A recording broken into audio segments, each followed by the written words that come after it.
it comes to talking about fashion.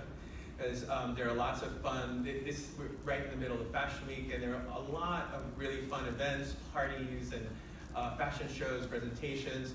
But for me, the going deep with fashion and learning about how it works and how to make the most of it is really what's most exciting for me. And it's my duty as founder and executive director of Boston Fashion Week to tell you all to check out the schedule, because there's still a whole lot more left this week. Some really great events at bostonfashionweek.com. So today's presentation is a preview of my new book, which will be released in the UK in November and here in the US in January. And it's called What They Didn't Teach You in Fashion School.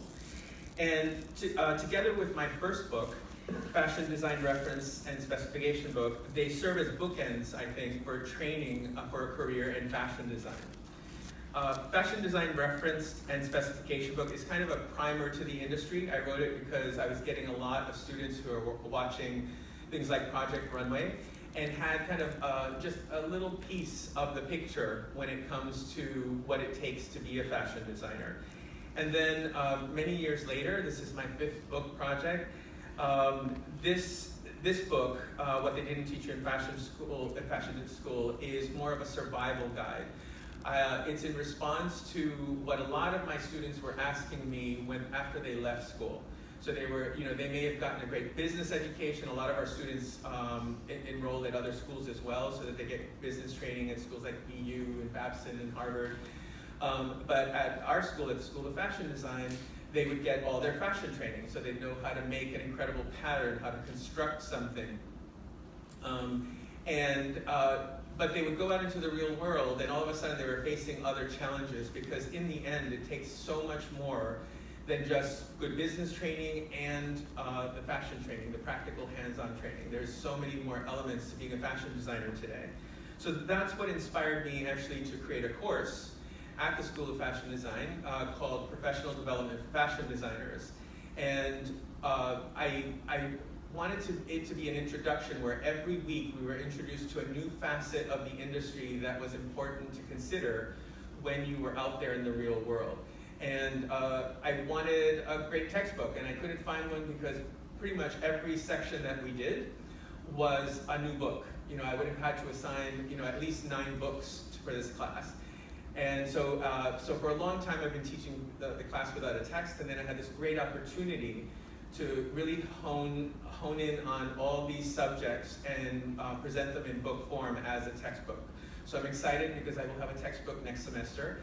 And students from prior courses can get that and kind of use it as a reminder and a touchstone for everything that they've learned so far. And also really excited to say that the value of this class was really recognized when it went from an elective to core curriculum. And we even got some feedback from some of our students who were in early levels, level 1 and level 2, who told us that this course should be taught at the beginning of your fashion education rather than at the end. Because we thought, this is a great class to teach when people are graduating. And we realized that it was even better to put it at the beginning so that people can approach their studies in the same professional way and really be thinking about their future as they're learning new skills and how they can apply them. So that it becomes like this laboratory for your career, no matter what you're doing in school, no matter what you're learning, you're looking at it through the lens of being a professional. So today, I'm going to be reading brief introductions to the chapters, and I'm going to follow those by some quotes that are used in the book that kind of punctuate some of the important things in each of the chapters. There's a lot to share, but it's also in service of you and also finding out why you're here. So I'm really looking forward to the Q&A aspect of it, which we'll have right after. And I'm hoping that my presentation will kind of prompt some really great questions, no pressure. And so let's get started. So from the introduction, let me just move down a little bit. From the introduction, I'm just going to read. The first thing I recommend to any aspiring fashion designer is training.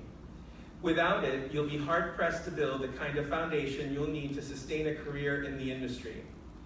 That being said, even the best of intentions you can't fit even with the best of intentions, you can't fit everything you need to know about being a fashion designer into a traditional school curriculum. Beyond core skills like sketching, pattern making, and sewing that are mostly associated with studying fashion design, there's a wealth of information and experience that a fashion designer needs to acquire in order to have a sense of agency over the direction of their own careers or business. The purview of a fashion designer has become so complex that very few can afford the luxury of focusing all their time and attention on making beautiful clothes. Today's fashion designer needs to build a practice.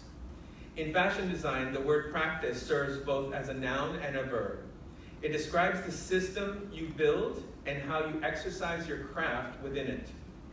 What they didn't teach you in fashion school is an introduction to the skills, the strategies, and the mindsets required to manage the making and the positioning of products, services, and ideas. It's also meant to cultivate and maintain a consistent flow of creativity, continue developing professionally, building support systems, address business fundamentals, negotiate our industry, implement strategic brand and communication plans, create user experiences, and initiate a culture of innovation. So those are kind of all the little taglines for each of the chapters. Each chapter is intended to be used as a catalyst for further research, experimentation, and career customization. So I want to encourage you as we go through the chapters, even though you don't have the full breadth of the chapter available right now, even with just the chapter titles and the introductions, start to think of it as a great jumping off point for doing your own research, for you really exploring, even without the rest of the text, start that process, because if you decide to get the book, you can kind of beef up that process, but these are the 9 keys that I think will help center your strategies around what you want to do in fashion. So one of the first things that we need to take into consideration is a mindset. And here I have a quote from Ray Bradbury. Learning to let go should be learned before learning to get. We're really, when we go to school and we're out in the real world, we're trying to acquire. And often we're acquiring with kind of a preconditioned mind. We're thinking we know our industry or we know what's out there. And often we only have a slight little glimpse at it. Part of the learning process and fashion in general is to kind of really let go of things before we're too concerned with acquiring things. And this brings us into how to use this book.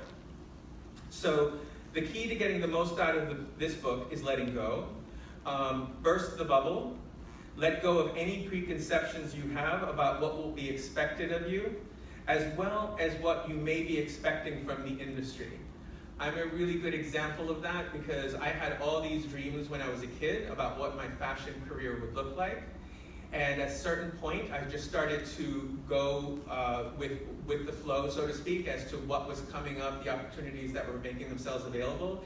And I've ended up with a life and a career that mirrors my dreams, but they're not exactly as I thought they would be. They came in different packages at different times and have been much more real and actually much more rewarding than I could have ever imagined. So when you let go of that, you have to remember that any of those expectations will limit opportunity. You want to be more interested in knowing differently than knowing more. So getting different viewpoints and exploring subjects from different angles. And nothing in this book is meant to serve as a one-size-fits-all definitive answer. I find that also a lot of students, and not just younger people, but just people when they're new to things, will want answers. They'll want a definitive answer about how do I do this, how do I succeed, and there is no definitive answer. Anyone who tells you that is pretty much lying to you or they're misguided themselves. And it's not out of being about it being a bad thing, but it's just something that you have to realize in order to be able to craft your own specific path. So I encourage you, as you hear things, as you read things, to really almost cherry pick the things that really stand out to you and resonate with you so that you can craft this special answer for your own quest.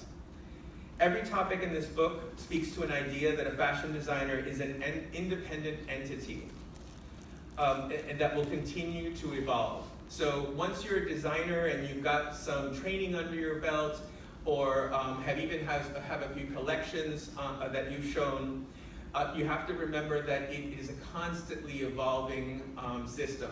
And it's just like fashion. Fashion never sits still. There's always change. It might be slight, it might be just a little adjustment, but that is the whole purpose of it. You never really arrive anywhere. The whole idea is that that journey of becoming a designer is exploring your creativity and the world around you.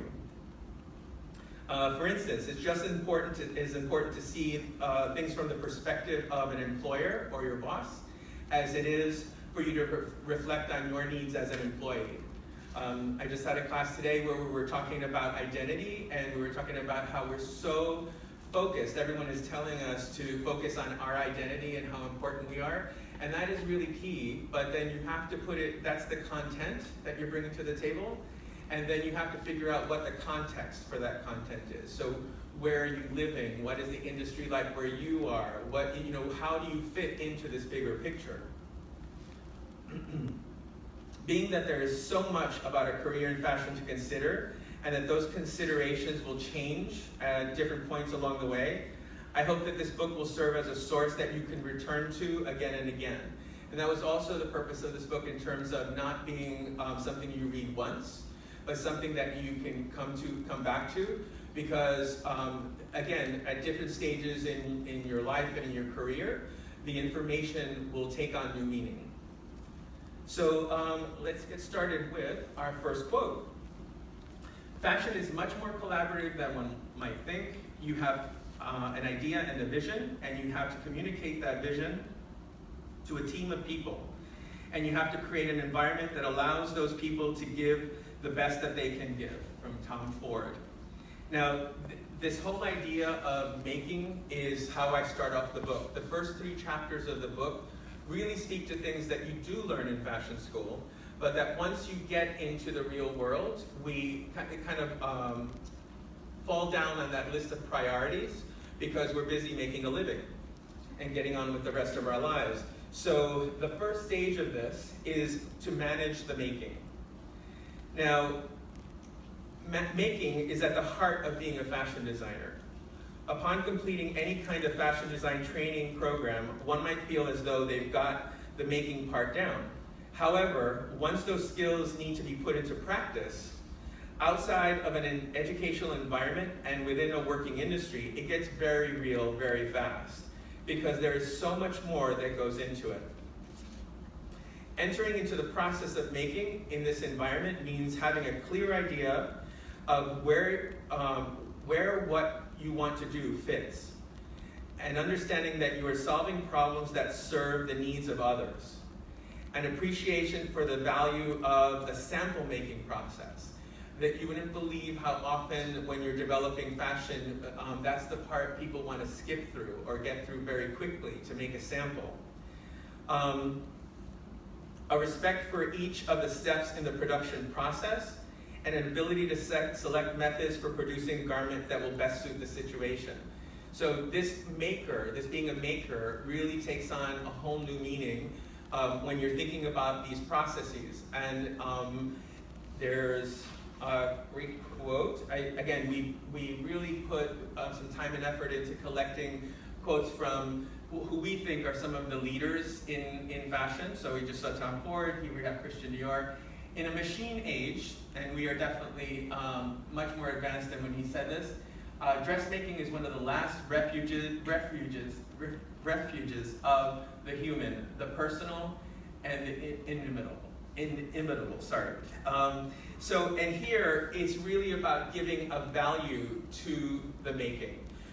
Because again, everyone is thinking about that final bow at the end of the runway, getting covered in a magazine, all these kinds of things. But if you can't back it up with that made product, it really doesn't have a lifespan. And then we have another one here. To create something exceptional, your mindset must be relentlessly focused on the